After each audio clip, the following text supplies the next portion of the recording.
Hey, Bible readers, I'm Tara Lee Cobble, and I'm your host for the Bible Recap.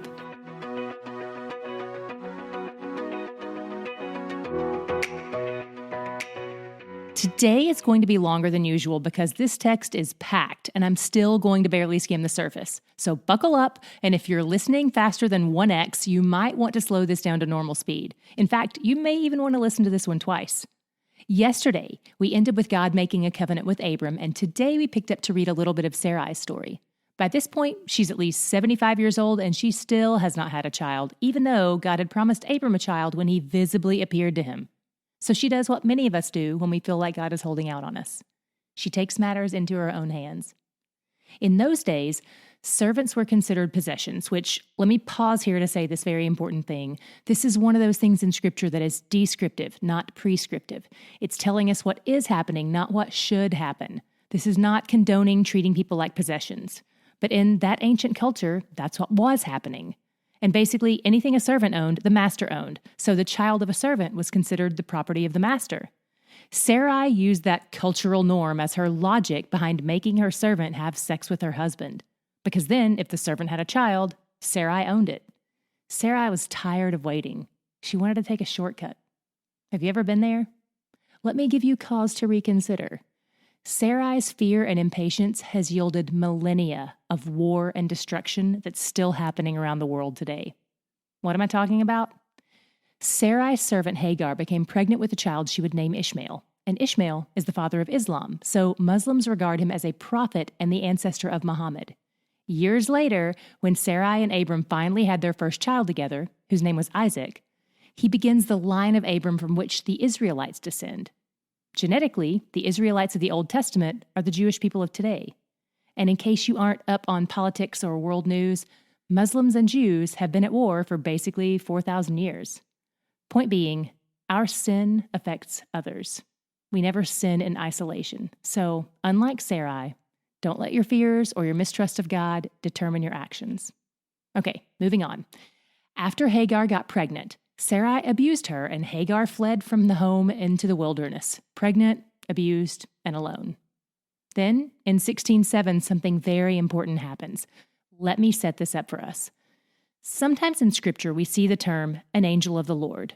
That phrase refers to a messenger angel who shows up on the scene to deliver a message sent by God to humans. But in this instance, the text says, the angel of the Lord, and that's entirely different. When you see the phrase, the angel of the Lord, or more specifically, the messenger of Yahweh, it's referring to the pre-incarnate Jesus. The term pre-incarnate just means before he was born. So all signs point to this being God the Son appearing on earth before he was born as a human named Jesus. The word for these kind of divine earthly appearances is theophany, which means a visible manifestation of God. And this particular kind of theophany, where God the Son shows up, is called a Christophany, after Christ. Yesterday, we talked about a different kind of theophany, where God the Father appeared as fire in the covenant ceremony with Abram. But in this instance, God the Son shows up as a man. You're probably like, no, Tara Lee, it was an angel, not a man. You're right, and so am I. First of all, forget what you know about angels from Renaissance paintings. Most of those artists appear to have not read the Bible at all. Exhibit A, they give us a blonde-haired, blue-eyed Jesus, even though he was a Jewish man who likely wore a turban. And Exhibit B, they give us flying, haloed angels with 2 wings. No angels in Scripture have 2 wings. Messenger angels, like the ones that showed up on earth to speak to people, have 0 wings. Scripture always depicts them as human males who speak the local language. And some people believe they are really large and imposing, especially since the possibly related Nephilim from Genesis 6 were giants. If angels are giants, that could account for why people are so afraid of angels when they show up on the scene. But that could also be because they seem to materialize out of thin air. Personally, I like to think it's both of those reasons. There are a few forms of created beings that do have wings, but none of them are specifically messenger angels. There are cherubim, which have 4 wings and 4 faces, and seraphim, which have 6 wings. And for both of those creatures, their wings are covered with eyeballs. You will never see that in a Renaissance painting. But how do we know this angel man was God? A few reasons. In 1610, he says, I will multiply your offspring. Angels can't do that. Only God can do that. Then 16:13 says, it was the Lord who had spoken to Hagar. I have to speed through chapter 17 here, even though it covers a lot of important stuff, like how God changes Abram's name to Abraham, how he again promises Abraham the land of the Canaanites, how he orders Abraham and all his male descendants to be circumcised. And by the way, verses 23 and 26 tell us that Abraham and Ishmael were circumcised that very day. Abraham was not playing around with delayed obedience. God also changes Sarai's name to Sarah, and he promises to bless her, even though we don't have any evidence of her repenting for how she mistreated Hagar. God visibly appears to Abraham again and repeats his promise to give Abraham a child, but this time God clarifies that Sarah will be the birth mother of the child, even though it should have been obvious, so that there's no more of this nonsense where they try to find a loophole. Both Abraham and Sarah laugh at this promise at different points, because Abraham is like 100 and Sarah is 90. Abraham actually fell on his face and laughed. It's hard to tell if that's worship or irreverence.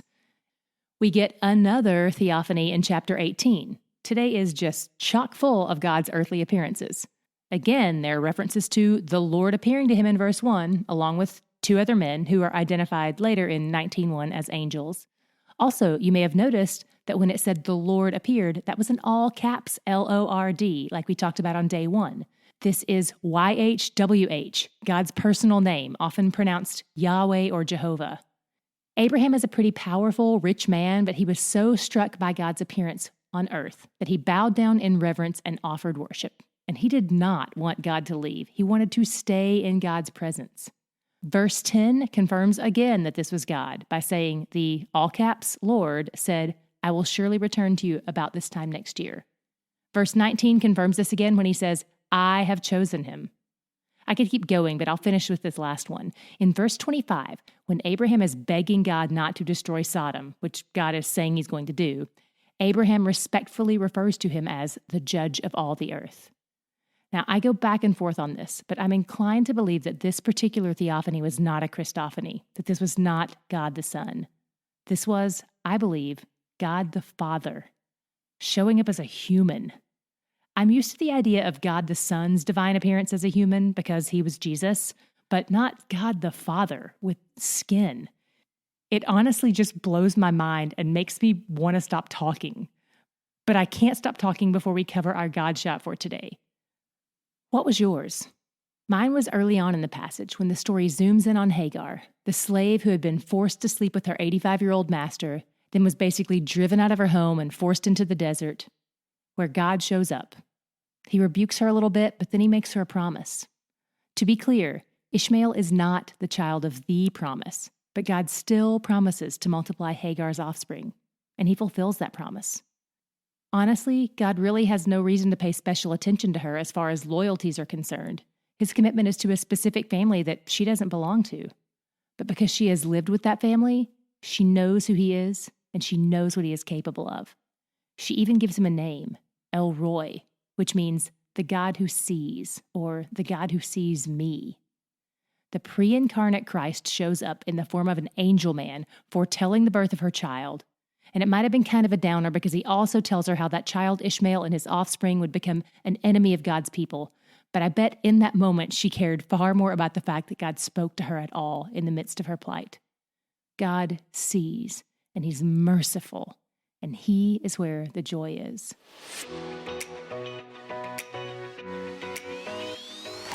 The Bible Recap is brought to you by D Group, discipleship and Bible study groups that meet in homes and churches around the world each week.